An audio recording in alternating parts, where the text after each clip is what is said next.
자, 우리가 56페이지, 네, 할 차례입니다. 자, 우리가 이제 앞에 내용 보면은 마음의 힘을 능숙하게 사용하는 게 중요하다는 걸 얘기를 했어요. 자, 네 번째 줄부터 보시면 돼요. 마음을 닦는 훈련이 중요함을 염두에 두고는 있지만 마음이 무엇인지에 대해서는 잘 모를 수 있다.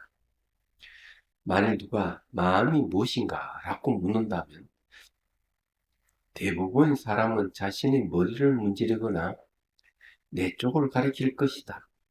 지금은 사람의 마음이라는 특별한 주제를 다루는 중이니 부분적으로는 이것도 옳다고 할 수 있다. 인간의 마음은 뭔가 동떨어진 독립적인 것으로 존재할 수는 없기 때문이다. 인간이 뭔가 독특한 관계를 맺고 있는 것을 인간의 의식이라고 말할 수 있다. 만일 동물의 뭔가 독특한 관계를 맺고 있다면 그를 동물의 의식으로 말할 수 있을 것이다. 우리의 담는 주제인 인간의 마음 또는 의식은 실제로 방대한 숫자의 마음으로 이루어진 것이다. 몇몇 마음은 거칠며 몇몇 마음은 미시하다. 많은 거친 마음들은 눈과 같은 감각기관과 연결되어 있으며 이런 거친 마음 대다수가 뇌와 연결되어 있다는 것은 매우 분명한 사실이다. 외적인 기반들 혹은 요소들이 의식을 일으키는 데 결정적인 역할을 한다는 것 역시 매우 자명하다. 근데 여기에 이제 얘기하고 하는 것은 이제 마음을 닦아야 된다. 마음의 힘을 기르는 게 중요하다고 얘기를 했는데, 인간의 마음하고 동물의 마음을 이제 얘기를 했는데, 이 마음은 몸하고 밀접한 관계를 갖고 있다는 걸 얘기를 하고 있어요. 어, 이 이제 동물의 몸하고 연결되어 있는 마음은 사실 그렇게 명료하거나 똑똑하지 못하시죠. 그런데 이제 진짜 중요한 이야기를 했어요, 여기서. 어떤 얘기를 했냐면 미시한 마음하고 거친 마음을 얘기를 하면서 거친 마음은 되게 감각기관으로 연결돼 있다. 눈, 귀, 고, 혀, 몸, 이 연결돼 있다는 걸 이제 얘기를 하고 있습니다. 그러면은 미시한 마음은 어, 어떻게 되느냐, 그죠? 이 거친 마음이 감각기관하고 이 내신경세포하고 연결돼서 나타나는 것이라면 미시한 마음은 어떻게 되느냐? 이걸 이제 우리가 알 필요가 있어요. 미시한 마음은 육체를 떠나고도 육체를 떠나서 움직이는 마음, 이 미시한 마음을 얘기를 하는 것. 그걸 어떻게 알 수가 있느냐 하면 달라이라마 죽음을 이야기하다가는 책을 보면은 호흡이 끊어질 때쯤에서 모든 마음이 다 사라져 버리는데 호흡이 끊어지고 난 호흡이 끊어진다 하는 육체 기능이 다 정지가 된다는 얘기인데 그런데도 불구하고 미시한 마음의 움직임을 얘기를 하고 있어요. 그래서 미시한 마음은 몸하고 관련이 떠나 있다 이거죠. 이거 굉장히 중요한 얘기입니다. 몸하고 떠나 있다. 미시한 마음. 그리고 이제 또 한 가지 이제 알 수 있는 어, 것은 그 능경에 보면은 이 깨닫게 되면은 감각기관을 의지하지 않고 사물을 인식한다는 얘기가 있어요. 그거는 미시한 마음이라 볼 수 있죠. 그럼 미시한 마음을 어떻게 정의하느냐 하는 게 있는데 미시한 마음은 번뇌망상이 없는 마음을 얘기하죠. 번뇌망상이 떠덕떠덕 붙어있는 마음이라면 그친 마음이라 할 수 있는데 그래서 그것이 그 없기 때문에 그렇습니다. 그리고 마음은 이 번뇌망상이 많으면 많을수록 둔합니다. 마음 움직임이 매우 느리고 둔한 반면에 음, 번뇌망상이 없는 마음은 굉장히 미쳐가고 빠르다는 데 있어요. 이걸 주목해야 돼요. 마음은 매우 미처가 빠르다. 그래서 마음이 미처가 빠른 것은 바로 이제 이 지혜를 얘기를 하는 겁니다. 음. 그게 이제 우리 마음은 이제 예, 그 본성하고 연관이 있는 지혜죠. 그래서 여기에서 지금 미시한 마음, 거친 마음을 얘기를 한다면은 그와 연관이 있다는 걸 이제 말씀을 드리고 싶어요. 자, 그 다음에 봅시다. 그러나 모든 의식을 일으키는 주 원인은 현재의 의식, 바로 이전 찰나에 일어났던 의식이다. 그 의식은 명료함과 알아차림을 특징으로 한다. 이 전찰나의 마음은 후찰 마음을 생각하게 하는 등무관념으로 불린다. 자, 이것도 이제 어, 전찰나의 예, 이전 찰나에 일어났던 의식, 그것이 명료함과 알아차림을 특징으로 한다. 자, 이게 왜 중요하냐면은 명료함이라고 하는 것은 이렇게 거울로 사물을 비추듯 비추는 마음이에요. 알아차린다 하는 건 대상을 인식하는 마음을 얘기해요. 그는 의식이 명료하다고 얘기를 하는 것은 또 한편은 의식이 깨 있음하고도 관련이 있어요. 의식이 깨 있는 상태. 의식이 깨 있다 하는 건 명료하다는 걸 얘기를 합니다. 그러니까 거울같이 이 사물을 비추는 거죠. 비추면 이제 비춘다 하는 말은 다른 말로 하면 드러낸다. 이렇게 얘기할 수 있습니다. 그러면 뭐 그걸 어떻게 확인이 가능하냐? 우리 눈은 우편 크기만큼 작지만 요 보이는 사물은 몇 천억 배를 이상을 보는 거예요. 그 넓이를 보는 겁니다.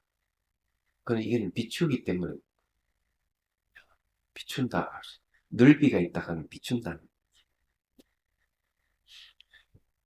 그 다음에 알아차린다 하는 대상을 인식해서 안다 하는 얘기. 어. 그리고 이제 이게 앞에서 얘기했듯이 밝은 빛이 어둠을 싹 몰아내고 비추는 것 같아요. 마음의 특징이 그런 거. 그는 실제로 이제 그게 가능한 이야기냐 그러면은 이 수행한 사람들은 그걸 알아요. 깜깜한 방이 있어도 앞에 환해요. 빛이 있어요. 눈을 감으나 뜨나 환해요. 그리고 이것이 이제 능경에서 이야기한 대로 뭐 세계 제4선정이 이르게 되면은 어둠을 몰아내고 사물을 인식한다. 이렇게 돼 있어요. 그러면은 이거는 뭐냐? 이 빛이라 하는 거는 비추는 걸 얘기하는 거죠. 그래서 마음은 지혜 대강명이라 해서 빛으로 모두 표현을 합니다. 달빛에는 태양빛과 다른 빛이. 그래서 해강 반조락하는 말도 그래요. 해강 빛을 돌이켜서 비춰본다 이런 말이에요. 그러니까 이 빛은 마음을 얘기해요. 그 다음에 이제 이 알아차린다 하는 말은 아주 미처박의 대상을 인식한다는 뜻이 들어가 있어요. 그 지혜의 특징은 어떤 것이냐면 미첩하다 이렇게.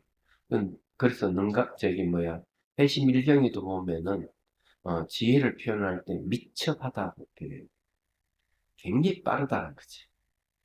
실제 이제 번뇌가 적은 사람들은 이 마음의 움직임이 굉장히 빠릅니다. 마음의 작용도 빠르고.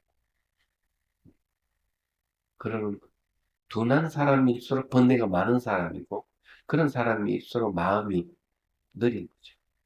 그래서 저게 미린다 왕문경에는 그것을 어떻게 비유를 하느냐 하면은 어, 대나무 마디가 있는 데에 마디가 있다. 그 마디가 있는데 가지가 없는 데는 그냥 잡으면 쑥 내려가죠. 그 위에 가지가 있는 데는 탁 걸리는 거죠. 얘기하죠.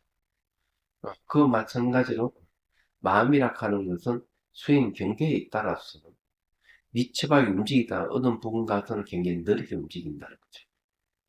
그래서 몇 단계를 나눴다는 거야. 7단계를 나눠가지고 설명하고 이제 미린도 왕문경에 있어. 7단계를 얘기를 하는데 첫 번째 단계는 그냥 우리가 이 본부들이 움직이는 마음은 굉장히 번뇌망상이 많고 하니까 마음이 느리고 마음 작용도 느리다 이렇게. 그 다음에 성인의 그 흐름에 들어간 사람, 수도원가는 얻은 사람은 마음이 훨씬 빠르다.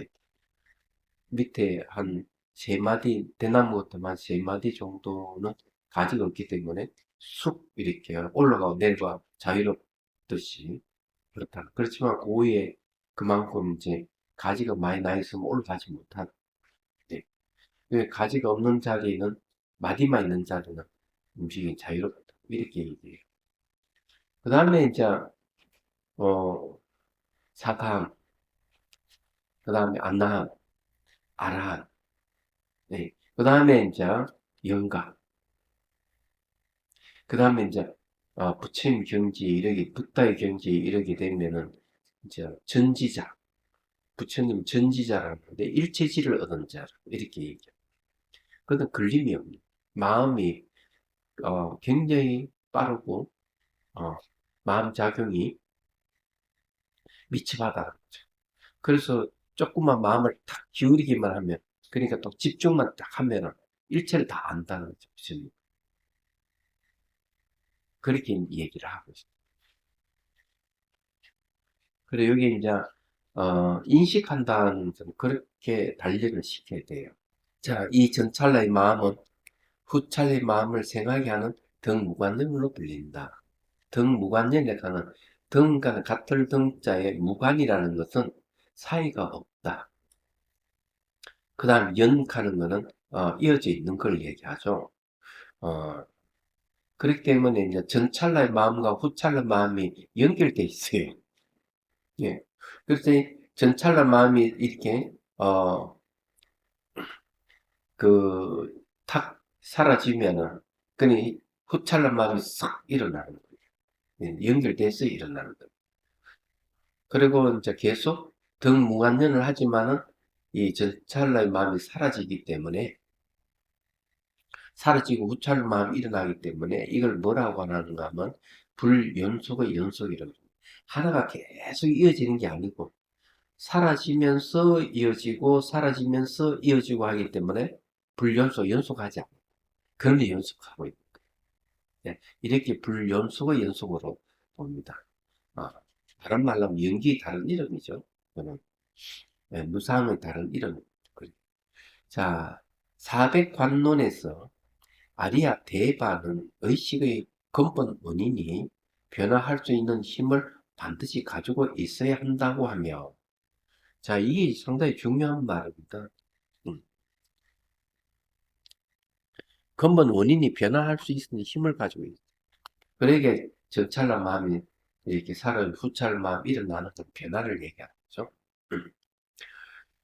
예, 그리고 이게 굉장히 중요한 이야기입니다. 근본 원인으로 명료함과 알아차림이라는 두 가지는 논리적 필요 조건을 언급합니다. 만일 그렇지 않다면 의식은 아예 하지도 않거나 늘 발생한 채로 있어야 합니다. 물론 이 두 가지 경우 모두 받아들일 수 없다는 것은 아주 명백하다. 그래 여기에 이제 필요 조건이 두 가지를 이제 얘기를 예, 하는데, 명료함과 알아차림이라는 이 근본 원인이다 이거죠. 만약 이제 이거 그렇지 않다면 어디 되느냐 이거죠. 하나는, 첫 번째 하나는 의식이 아예 발생하지 않는 게 하나 있고, 두 번째는 발생한 차로 늘 있어야 하는 이런 문제가 발생한다. 그러면은 전찰나가 사라지면서 후찰나 일어나고, 후찰나의 마음이 또 전찰나 사라지면서 후찰나하고 마음이 일어난다면 어떻게 되겠느냐? 그러면 그게 의식의 명료함과 알아차림이 있고, 그것에 의해서 의식이 계속 발생을 한다는 얘기예요. 음. 이게 아주 중요한 이야기를 했어요. 이런 거는 그 고급 정보죠. 마음에 대한 고급 정보. 근데 이제 또 한 가지 여기서 우리가 알 수 있는 게 이제 아, 뭘 얘기를 하는가 하면은 이 윤회라 하는 게 어떻게 가능하냐 하면 바로 이 전찰나 후찰나 이야기.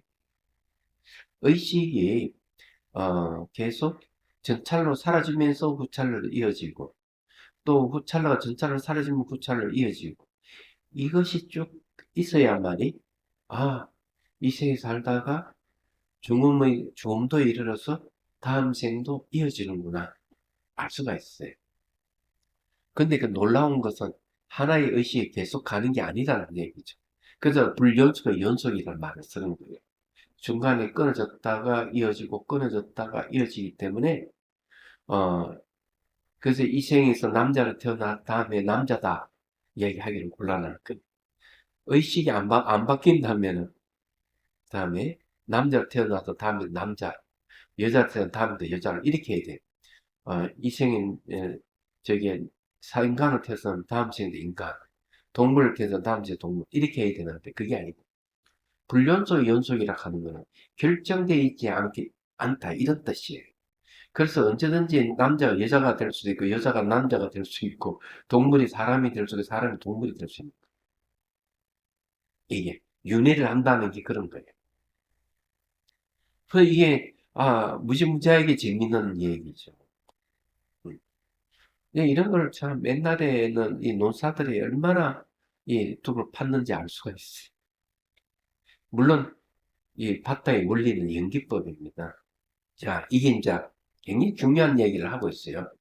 한 행위의 영향은 의식에 남아있고 우리는 한 달이나 1년, 더 나아 10년이 지난 후에도 행동의 결과인 경험을 기억할 수 있다. 이것은 훈숙된 종자 의식의 발현이라고 하는 것이다. 그래서 이게 이제 유식에서 이 얘기를 하고 있는 거죠. 이 얘기는. 그래서 이게 이제 또 하나는 이게 이제 그 종자에 대한 이야기를 하고 있습니다. 이게 상당히 중요한 얘기예요.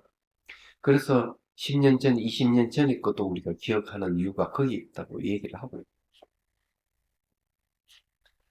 자, 이 훈습된 의식의 연속, 심상속을 통해 이어지며 그것이 발현할 필요 조건이 갖추어지면 과거의 훈습된 의식이 표면으로 떠오른다.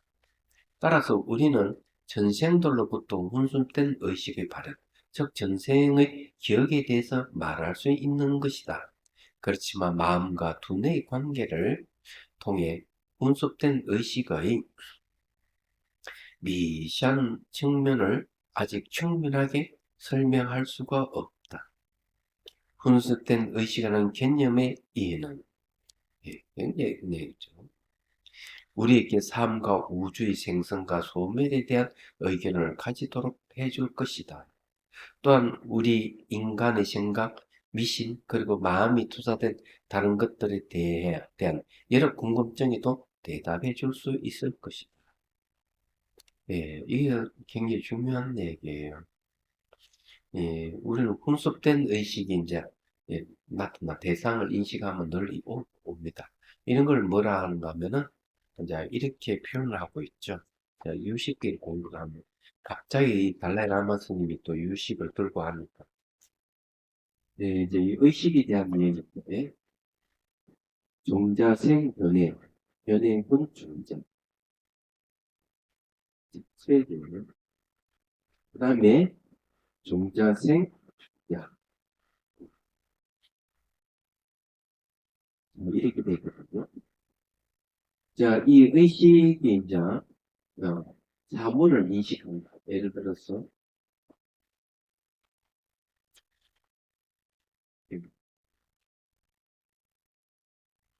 의식이 이제 사물을 이제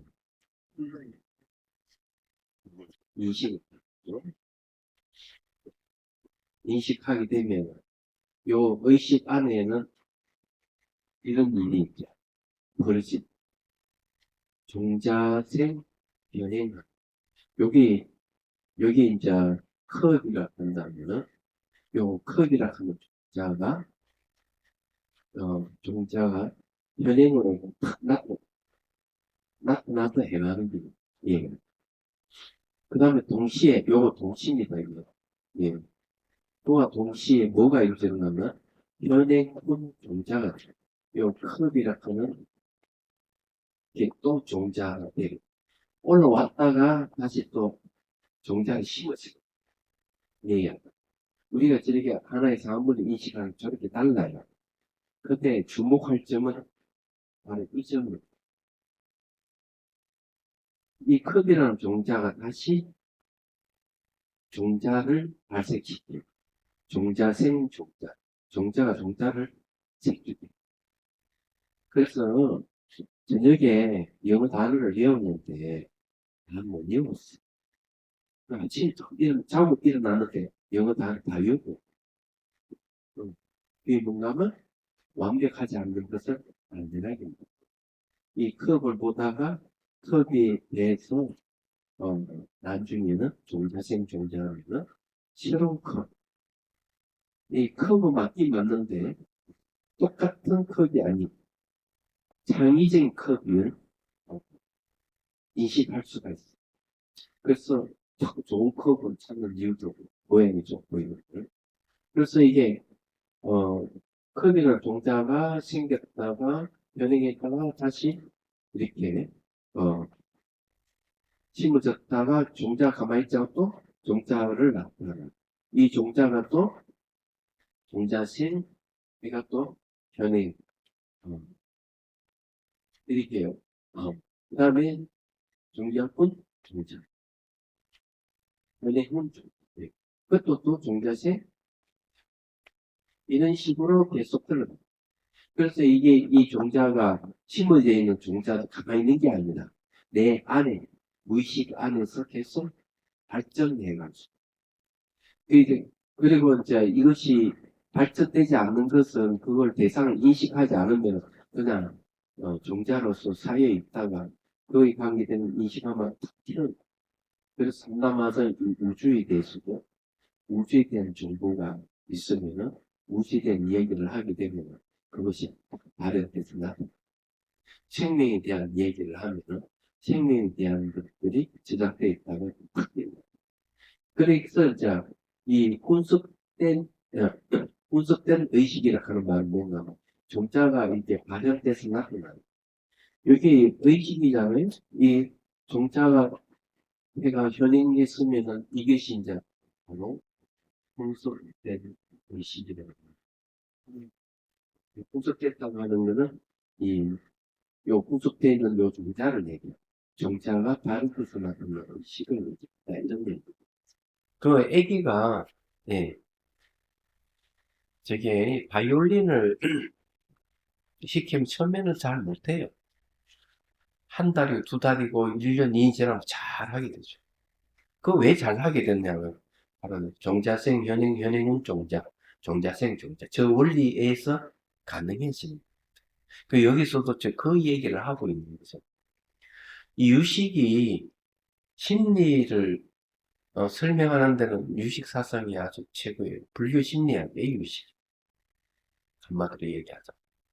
그래서 이 유식 사상이 상당히 많은 영향을 유럽의 심리학에 영향을 줘서 그 나타나는 결과가 이제 집단 무의식 같은 그런 용어가 튀어나옵니다. 칼 융이 그 영향을 가지고 네. 그 여기는 분석된 의식이라는 개념을 이해라는 말을 쓰는 거죠. 그래서 우리에게 삶과 죽음, 삶과 우주의 생성과 소멸에 대한 의견을 가지도록 해줄 것이다. 그게 뭔가 하면은 우주의 생성, 소멸에 대한 정보가 마음에 있다는 거지. 종자로 있기 때문에 또한 우리 인간의 생각, 미신, 그리고 마음이 투사된 다른 것들에 대한 여러 궁금증이 더 대답해 줄 수 있을 것이다. 불교 철학은 마음의 잠재적 가능성과 능력을 완전하게 발휘하여, 그에게 마음의 잠재적 가능성, 능력을 완전하게 발휘하여 하에 갖춘 최상의 마음인 일체지를 성취하는, 성취할 수 있는 지침과 방법을 매우 명확하게 설명하고 있다. 일체지란, 일체 모든 걸 아는 마음이죠. 일체지란 궁극의 결과를 성취하기 위해서 우리는 완벽하고 올바른 원인들을 찾아 수행해야만 한다. 또한 우리가 수행의 올바른 단계를 잘 밟고 있는지도 확실하게 확인해야 한다. 이 때문에 아사리 캄말라 신라께서는 수행의 단계 중편에서 다음같이 말씀하신다. 이제 여기 이제 수행 단계에 대한 얘기를 이제 본문이 나오네요.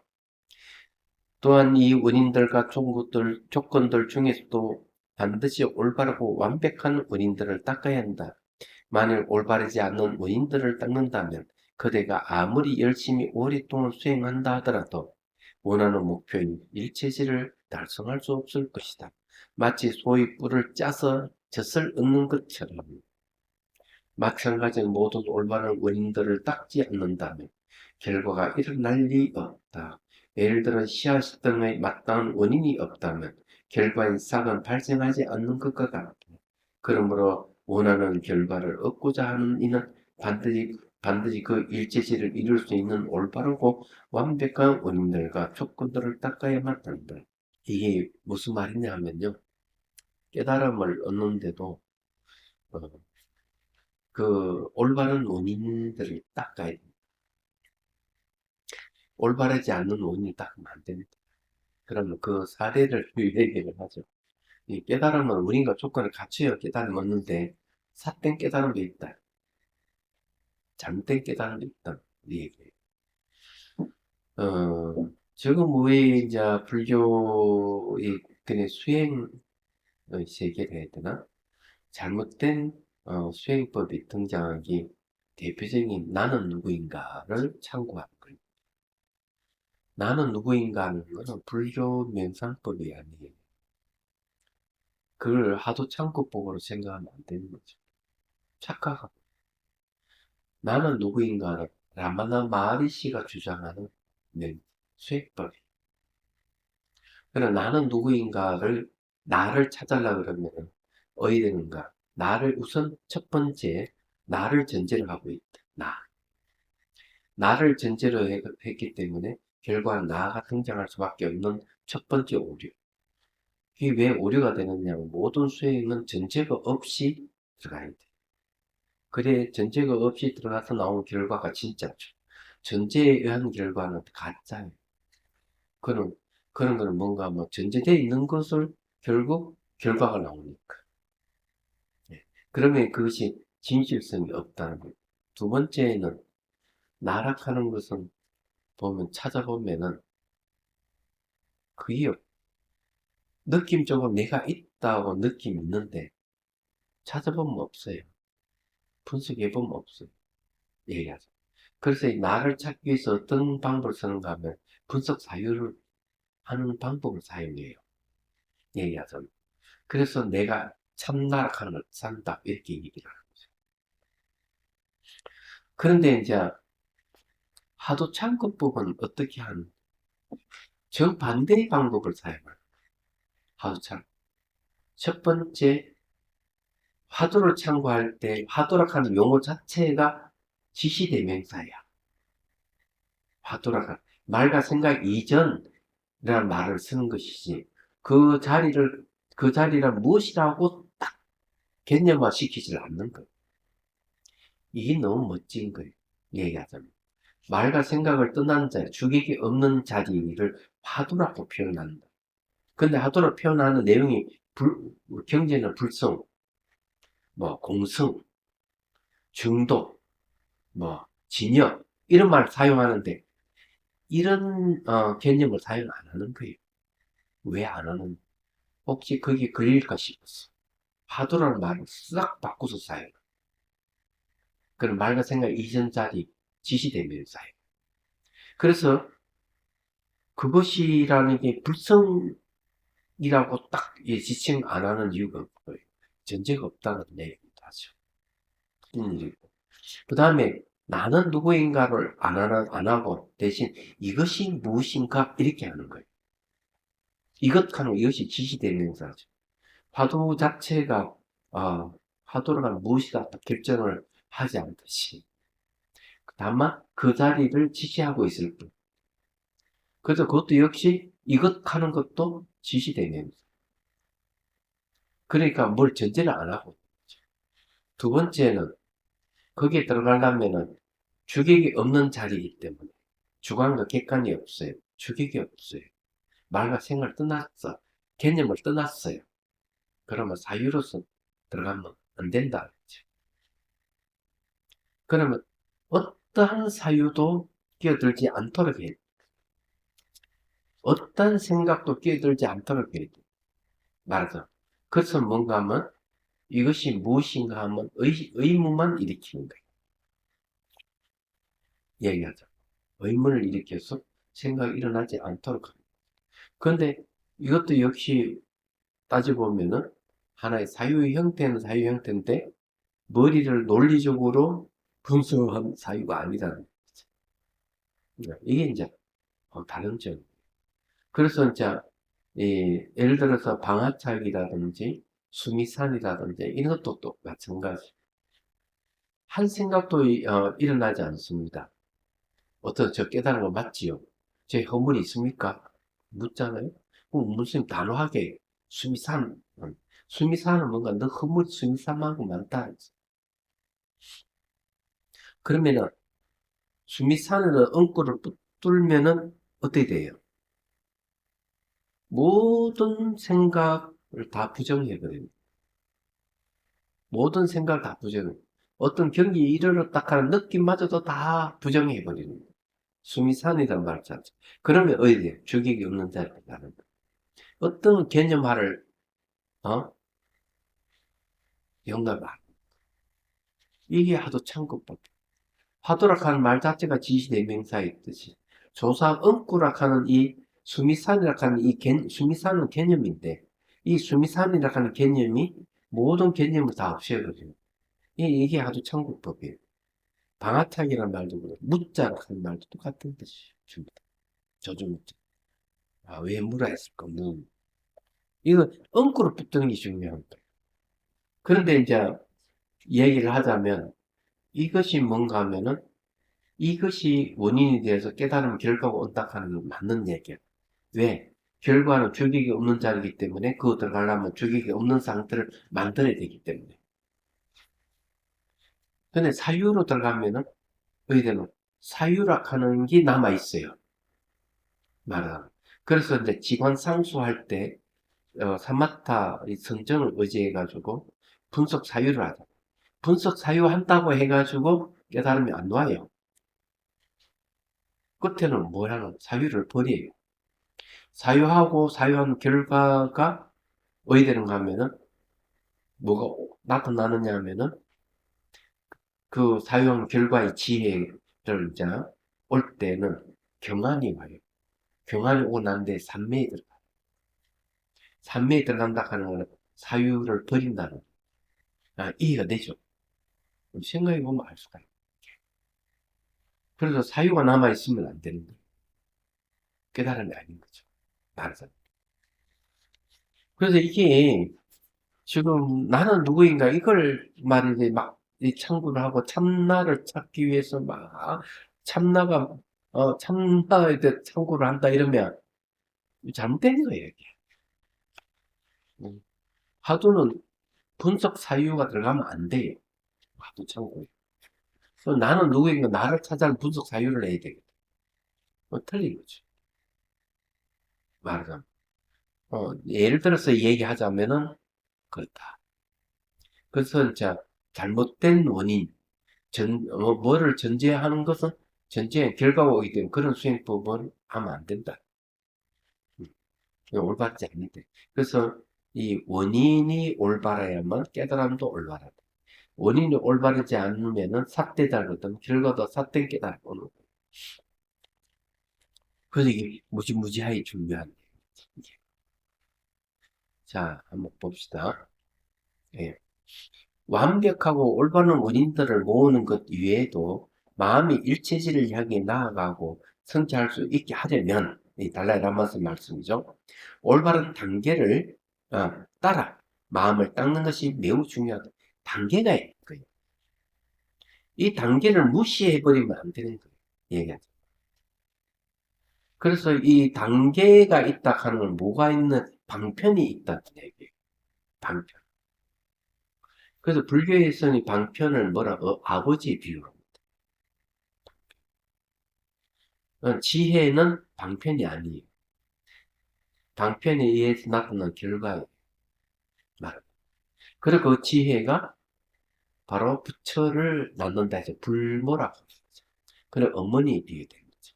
지혜. 근데 이 방편이 있어야 이 단계를 밟아가요. 이게 빛이 상당히 중요해요. 그래서 올바른 단계를 따라 마음을 닦는 것이 매우 중요하다. 그 단계는 무시할 수 있는 게 딱 한 가지가 있는데, 법문도 즉각 깨닫는 걸 단계를 무시해버리고. 근데 그것도 전생에 불보살이나 아라한에게 공양 올리고 서원을 세우고 수행을 했을 때 이 생애가 법문도 바로 깨닫고 수행대 끝마치니까 돈돈수가 되는 거예요. 그래서 그거 외에는 단계를 밟을 수밖에 없는 거예요. 법문도 즉각 못 깨달았다 그러면은 조사 엉거를 붙들고 있다면 단계가 있는 거예요. 얘기하죠.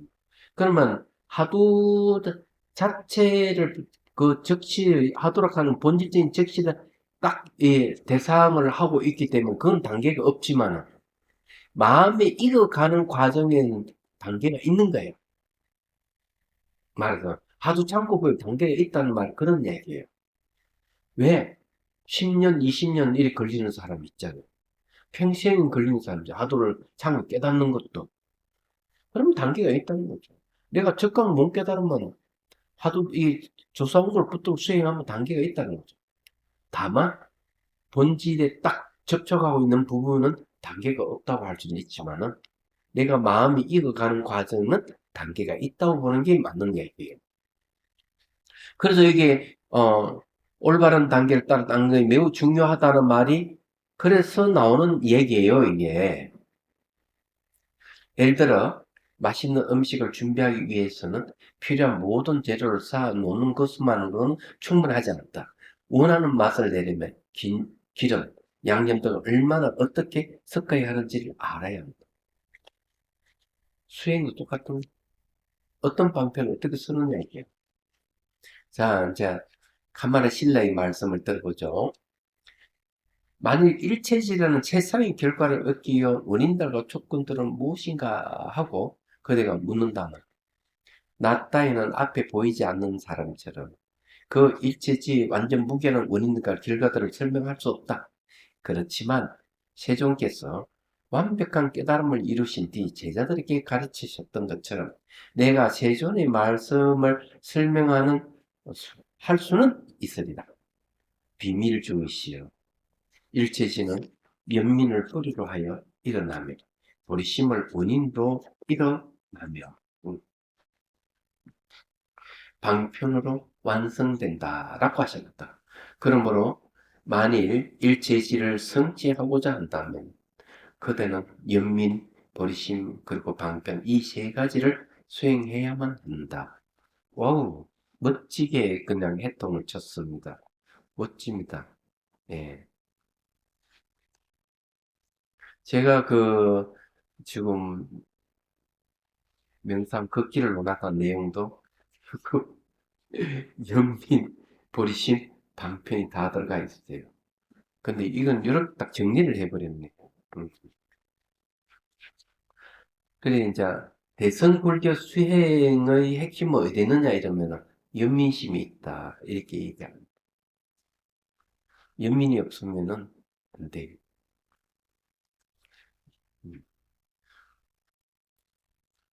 그리고 이제, 예, 하무독통선사도 뭐라고 하면은, 중생 고통에 대한 연민을 가질 때, 보리심이 일어나고 보리심에서 바른 깨달음이 일어난다. 이렇게 얘기하고 있어요. 조선조 초기의 선성이죠. 한국특동선사는. 그러니까 이게 대선은 똑같은 거예요. TBS에서 얘기하나 한국에서 얘기하는 내용은 똑같은 내용을 얘기를 해요. 제가 10년 동안 그 달라이 라마 스님의 한국인을 위한 법대 참사의 법문을 들어봤는데 내가 강당에서 강의했던 내용이나 달라이 라마 스님께서 말씀한 내용이나 똑같은 내용들이에요. 전부 다 얘기하자면 뭐가 다르냐 이러면 그것을 설명하는 방식이 달라이 라마 스님이 탁월하다는 점이에요. 우리보다 훨씬 설명하는 게 탁월한 거예요. 그리고 더 다양한 풍부하게 그것을 인용해서 얘기를 하신다는 점이 있고 그 다음에 이제 원래 밀교에 관계되는 이런 거는 우리가 모르는 부분들 이야기할 때 그런 것에는 상당히 우리는 귀를 기울일 수 있었다. 밀교 경전에 나오는 이야기라는 이런 이야기는 우리는 안 가르치기 때문에 모르기 때문에 그래요. 그런 점이 있는 거예요. 그리고 또 아주 명확하게 가르치신다는 거죠. 그리고 똑같은 부처님 가르침을 가지고 설명하는 사람이 누구냐에 따라서 그 강의가 질이 다른 거죠. 그 달라이 라마 스님 강의하나 내가 강의하나 내용은 똑같지만 강의하는 질이 다른 거예요. 그래서 제가 열심히 쫓아다니는 부분 들었던 이유가 그거예요. 얘기하자면. 그게 보니까 유튜브에 누가 이렇게 저기 올려왔는데 일본에서 달라이 라마 스님 법문이 있었던가. 근데 한국 스님 중에서 연세가 굉장히 많으신 스님. 달라이 라마 스님도 연세가 굉장히 많은데 아, 그 연세 많은 스님한테 탁 합장 머리를 숙여 달라이 라마 스님. 그러면서 물어봐요. 연세가 어떻게 되시느냐? 95세. 한국 스님. 95세인데 정정하신 거예요. 그 달라이 라마 스님 거기다 머리를 탁 숙여. 선배 스님이다 이기죠. 말은. 그걸 분명하게 하세요. 왜요? 그걸 막 웃으시면서 호응을 하시고 뭐 이렇게 하는데 어, 진짜 그런 거 보고 진짜 달라이 라마 내가 달라이 라마인데 이게 아니에요. 선배 스님. 그래서 달라이 라마 스님 법문 중에도 그런 얘기. 한국 불교는 티베트 불교보다 먼저 받아들였다. 이게 한국 불교는 형님 불교다. 이렇게 얘기를 해요. 달라이 라마 스님. 아예 법문 시간에 한국이 할 때. 그래서 이제 어떤 근인을 나타내고 이러는 것보다는 그런 걸 분명하게 잘 하시는 분이다. 근데 하여튼 명쾌해요. 이 책도 보면 굉장히 명쾌하잖아요. 일부. 자, 이 세 가지 연민, 보리심, 방편. 여기서 아사리 카마라 신라는 붓다의 말씀을 인용하면서 일체시를 성취하기 위해 올바른 원인과 방법을 확립해야 한다고 말씀하신다. 또 일체시를 원하는 자는 모두 반드시 연민을 그 기초로 하는 보리심을 닦아야 한다고 말씀하신다. 자, 그럼 일체시를 원한다. 정각을 성취하려고 그러면은 연민을 그 기초로 해야 된다. 보리심을 닦아야 한다. 그럼 보리심 내용이 뭐냐 이러면요. 위없는 일체 중생을 다 구제하겠다는 게 첫 번째 원인입니다. 일체 중생 다 구제하겠다. 그게 뭔가 연민이에요. 두 번째는 뭔가 하면은 그러기 위해서 내가 실력을 길어야 되기 때문에 위없는 깨달음을 구하겠다. 이 두 가지 원이 보리심의 내용이에요. 그런 보리심의 내용이, 그런 보리심이란 말이 뭐냐면 깨달은 마음이에요. 다르게 막 깨어있는 마음이에요. 그러면 내가 중생을 구제하고 위없는 깨달음을 구하는 마음은 깨어있는 마음이에요. 요즘 말하면. 멋지잖아요. 그리고 이제 육아사지론에 또 분명하게 얘기를 해요. 이 세상에 수많은 원이 있다. 소원이 있고 소망이 있는데 가장 근본적이고 근원적인 것은 보리심입니다. 보리심을 바라는 것, 보리심이 모든 원의 근본이고 근원이다. 이렇게 얘기합니다. 아예 분명하게 얘기해 버립니다. 근데 이제 이 초기 불교부터 해가지고 소승 불교에는 보리심에 대한 얘기는 없습니다. 그래서 초기 불교의 확장판, 초기 불교를 확장된 확장판이 대승 불교예요. 그걸 빨리 이해를 하셔야 돼요. 왜냐하면 초기 불교를 재해석한 것이 대승 불교예요. 그래서 이게 육바라밀 수행과 특히 사만타 위파사나의 합일이 보리심 수행을 받쳐줘야 한다. 그러므로 방편과 반야 수행은 서로를 보완하는 분리, 불가능한 것으로 이해해야 한다. 이는 또한 연민의 마음이 붓다의 가르침의 뿌리이며, 예, 대승과 소승의 단계에 있는 붓다의 모든 가르침은 연민을 기초로 하고 있다는 것을 뜻한다. 자, 여기에서 중요한 얘기를 하나 했죠. 방편과 반야 수행이란 말을 하죠. 제가 얘기했잖아요. 방편은 아버지에 비유하고 반야는 어머니에 비유합니다.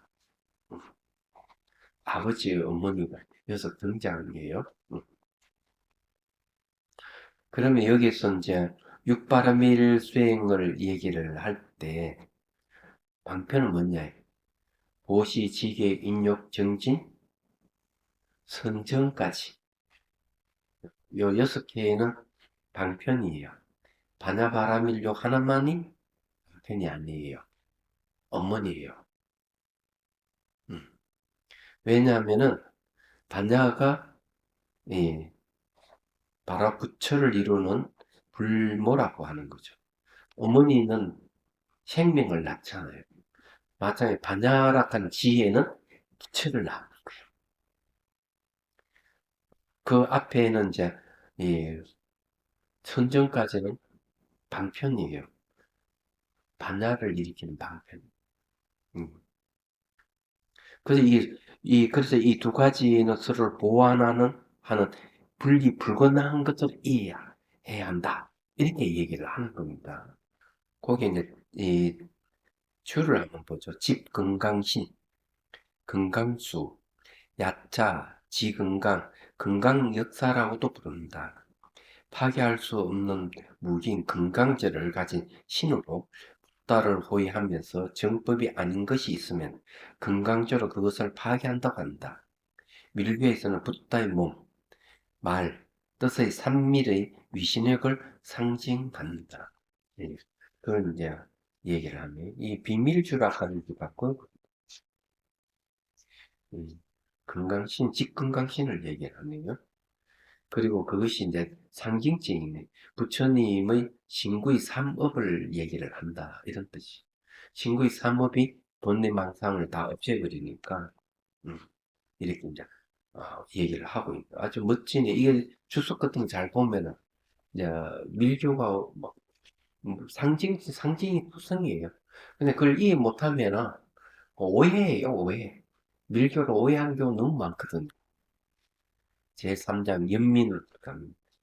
자, 카마라 신라의 말씀을 들어보죠. 연민에 의해 마음을 일으킨 보살들은 모든 중생을 윤회에서 완전히 건져내기 위해서 노력할 것을 굳건히 서원한다. 예. 자, 그래야 돼요. 달라이라마 말씀이요. 연민은 수행의 첫 단계에서 핵심적인 역할을 하고 중간 단계에서 중요하며 마지막 단계에서도 결정적인 역할을 한다. 처음, 중간, 끝에 결정적 역할을 한다. 그래서 제가 그 명상 걷기를 논하다는 부분에 보면은 연민이 중간중간 연민심을 일으키도록 해놨대. 어. 그렇게 왜냐하면 연민이 굉장히 중요하게요. 이게 왜 연민이 중요하냐면은 수행의 동기입니다. 연민이. 중생 구제가 연민이거든요. 그게 수행의 목적이잖아요. 그렇기 때문에 처음부터 이제 이 연민심을 일으킨다는 것은 뭔가 막 끝까지 내가 수행하도록 해주는 동력이에요, 이게. 자, 대중들에게 널리 알려진 연민이라는 가르침을 따라서 보살은 마음을 일으키고 모든 중생의 행복을 위해 일체지를 이룰 것을 서원한다. 이러한 서원이 이타심인 보리심이며 연민은 바로 이 보리심으로부터 나온다.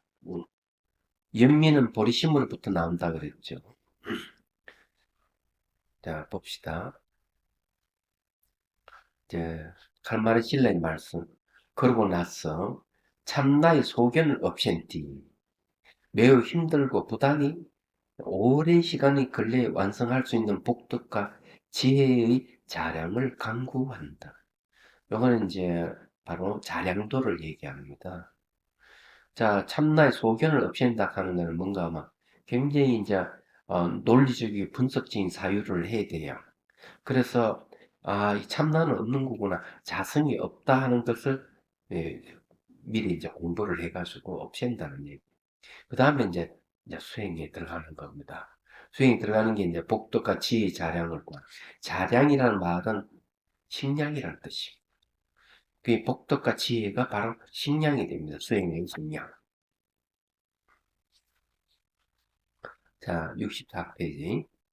발라이 라마스님 말씀.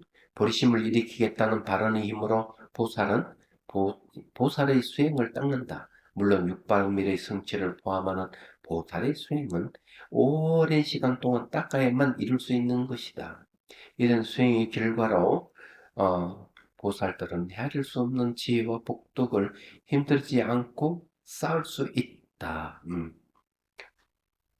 자, 여기 이제 오랜 시간 동안 이제 닦는다 했어요, 수행이. 그렇게 하면은 이제 지혜와 복덕이 이제 쌓을 수 있다는 거죠. 자, 지혜를 찾는 거는 뭔가 하면은 법문을 많이 듣고 법을 많이 사유를 해야만이 돼요. 그러면 이제 지혜가 쌓이는 거죠. 이것도 수행이 들어가는 거예요. 복덕은 뭐냐면은 이 어렵고 힘든 사람들 많이 도와서 선행을 많이 하는 거죠. 선행을 해야만이 돼요. 이 힘이 쌓이는 거죠. 그럼 도대체 지혜는 어떤 역할을 하고 복덕은 어떤 역할을 하느냐 이러면, 지혜는 미시한 번뇌를 잘라내는 역할을 해요. 그렇지만 복덕은 거친 번뇌를 없애요. 얘기하자면. 그리고 이제 그게 이제 연민하고 연관이 있습니다. 전부 다. 자, 오늘 여기까지만 하고 네, 질문을 받겠습니다. 질문을 하십시오. 방편이라는 건 어떤, 예? 방편이라는 건 어떤 진리를 전달하기 위해서 무슨 그런 방법이나 이런 수단 같은 게 예, 방법과 수단을 방편이라고 그러는데, 있는데, 근데 여기도 그때 방편으로 완성이 된다. 어? 아까 여기 방편으로 완성이 된다는 게 60, 그 방편으로 완성이 되는 거죠. 그러니까 이 무거운 돌을 들으려면 지렛대가 필요하죠. 그죠? 그러면은 지렛대를 넣어가지고 돌을 든다. 이러면은 지렛대는 방편이 되고 돌이 들리는 거는 바로 완성이 되는 걸 얘기하는 거죠. 그게 방편이에요. 자, 서울에서 자비선서까지 가려 그러면은 차로 가죠. 3시간 반 정도 걸려요. 그럼 차를 뭐 없냐? 차로 가는 거는 방편이에요. 그러면 그 도달하는 거는 바로 완성이 되게 되죠. 그래서 이제 이 방편으로 완성한다 하는 말이에요. 보리심이나 이런 게 더 중요할 것 같은데. 네? 방편보다가 보리심이나 이런 게 더 중요하고 음. 근본적인 것 같아요. 방편은 예, 보리심은 이제 염원을 얘기하는 거죠. 염원을 얘기하는 건데 행보리심이 있고 원보리심이 있어요. 그건 내가 보리심을 바란다 하면 원보리심이 되고, 보리심을 행한다 하면 행보리심이 되는 거예요. 실제적으로 이제 어, 그 행동을 옮겨 법문을 듣고 막 이렇게 사유를 하고 수행을 하는 거는 보리심을 행하는 거죠. 보리심을 목적으로 삼는 거죠. 얘기하자면. 그 다음에 이제 선행을 하고 이러는 거는 이제 연민심을 키우고 가는 거죠. 그게. 이런 걸 실제로 하는 게 이제 행보리심이 되는 거죠. 근데 실제 육바름을 수행하는 게 자체가 행보리심이 되는 겁니다. 수행하는 것 자체가. 그래서 이제 방편이라 하는 거는 이제 그런 보리심이 이제 완성되도록 하는 걸 얘기를 하는 거. 그리고 이제 붓다가 되면 보리심이 없어지느냐 하면은 없어지는 게 아니에요. 부처님도 보리심을 바라는 거죠. 다만 위없는 깨달음을 구하고자 하는 건 없어요. 그걸 완성했기 때문에. 다만 중생 구제하는 보리심은 남아있어요. 그거는 그 중생을 구제하는 보리심은 저절로 이루어지는 보리심이에요. 왜 저절로 그러면 보리심을 바라고 행동을 옮기느냐 하면은 보살 시절에 이미 그렇게 보리심을 바라고 중생을 위해서 수행을 했기 때문에 그래서 이제 저절로 보리심이 일어난다. 그 비유를 들 때 어떻게 하는가 하면은 낮에 열심히 활동을 했기 때문에 잠이 들고도 저절로 열심히 낮에 활동한 힘에 의해 가지고 의식이 깨어나는 것과 같다. 이렇게 얘기하는 거예요. 그래서 열반에 머물지 않는 거. 예, 이게 이제 대단한 것이죠. 일반에 먹고 예? 저는 게 뭐라고요? 아, 부처님께서 열반에 드신 거는 이제 화신으로서 열반 드신 모습을 보여준 거죠. 얘기하자면. 그럼 부처님은 늘 열반에 들어있어요. 들어있으면서 이제, 보신을 나타내고 화신을 나타내는 거. 그래서 중생구제하는 거. 음. 그게 이제, 다른 점입니다. 열반에 들어있는 모습은 불변의 모습이고, 중생구제하는 모습은 수연의 모습이죠. 음. 그렇게 봅니다. 혹시 육바람일 할 정도는 예? 실천 베이가 육바람이라면 뭐 하고요? 할 정도. 아, 팔정도. 예, 두 가지가 어떻게 음. 저희가 수행을 할 방법이 개정의 사막은 똑같아요. 팔정도로 줄이면 개정해거든요. 그게 이제, 팔정도는 정견, 정사유는 해에 속합니다. 예. 그 다음에 이제, 이, 정업, 정업, 정명 하는 건 개에 속합니다. 얘기하자면은. 그 다음에 이제, 그, 이, 정념, 정정은 바로 정에 속하는 거죠. 그 다음 정정지는 개정의 사마에 다 들어가는 겁니다. 얘기하자면. 그 다음에 이제 육바르미를 똑같아요. 어, 보시, 지계, 인욕. 이 세 가지는 개에 속해요. 선정 바람은 선정은 정에 속하고, 지혜 바람은 해에 속하고, 정지는 개정에 다 들어가는 거. 그래서 개정해락하는 이 개에 벗어나는 건 없어요. 다 들어가요. 다만 왜 그렇게 내용은 왜 달라졌느냐 이러면은 그거는 이제 어, 사회의 변혁하고 관계가 있어요. 그러니까 서북 인도에서 이민족들이 쳐들어와 가지고 혼란기가 되니까 그 전에는 불교는 그냥 수행하는 게 좋으니까 니도 한번 해봐라. 팔정도 수행하면 참 좋다. 이게 가능했는데 혼란기엔 그게 안 되는 거예요. 사람이 죽고 막 불이 타고 재산이 사라지고 고아들이 막 생기고 생각해 보십시오. 사회 혼란기에는 제일 먼저 해야 되는 게 뭐겠어요? 베풀어야 돼요. 베푸는 게 수행이 되는 거죠. 오시. 내가 수행하면 좋으니까 너도 수행해 봐라가 아니에요. 실천을 옮기는 거예요. 베풀고 계율을 지키고 인욕을 하고 이렇게 하는 거예요. 그래 불교가 적극적인 불교가 바뀌어버립니다. 이 사회 혼란과 관련이 그게. 그렇지만 개정이 사망에서 벗어나는 게 아니에요. 그러니까 내가 수행할 좋으니까 너도 해봐라 이게 아니고 그냥 앞에 나서서 직접 하는 거죠. 말하자면. 이게 대성불교가 초기 불교의 재해석판이라는 말이 그래서 나온 거예요. 육바라밀은 대승불교 쪽에서 하는 거, 팔정도는 약간 소승 쪽으로. 음, 그 팔정도 초기 불교부터 이제 하는 방법이 그 방법. 방법이 좀 내용은 똑같이 개정해 사막에서 안 벗어나.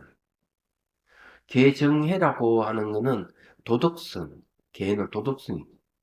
그거는 정이라고 하는 거는 집중 명상을 얘기하는 거. 해락하는 거는 이제 지혜인데 그건 이빠사나 수행을 해야죠. 집중 명상은 사마타 수행이죠. 근데 이제 사마타 이빠사나 수행은 도덕성을 바탕으로 한다 이런 뜻이에요. 이게 도덕적이지 않으면 안 되는 거예요. 이게. 명상은 그 수행을 하면서 내조 부도덕한 행위를 하는 사람들은 성취를 할 수가 없어요. 선정은 없기도 어렵고 지혜가 개발이 안 돼요. 말하자면. 그래서 그 내도 도둑질을 하고 뭐 성추행, 성폭행하는 사람 수행 못 합니다. 할 수가 없어요. 내도 그것이 그립고 그것을 도둑질하는 게 좋은데 안전만 그 생각밖에 없는데 되겠어요? 그리고 내도 그런 번뇌망상이 일어나는데 하기 어려운 거죠. 안 돼. 그래서 이게 도덕적이. 그런데 이제 그런 건 있어요. 내도 도둑질하고 나쁜 짓 하던 사람이 어느 수행을 막 열심히 하면 그 도덕성이 생겨요. 희한하게도. 그리고 이제 도둑질을 하지 않게 되고 성추행에 그런 거 안 하게 되고 나쁜 짓 안 하게 되는 거예요. 말도 함부로 안 하고 그렇게 바뀌어요. 얘기하자면. 그런데 수행하면서 나쁜 짓 하는 사람은 그건 안 되는 거죠. 불가능. 나쁜 짓 했는 사람이 수행 나쁜 짓 안 하게 되는데 처음부터 수행을 하는 사람이 나쁜 짓 하면은 그거는 안 되는 거죠. 계율을 어기는 순간부터는 수행 결과가 안 생기는.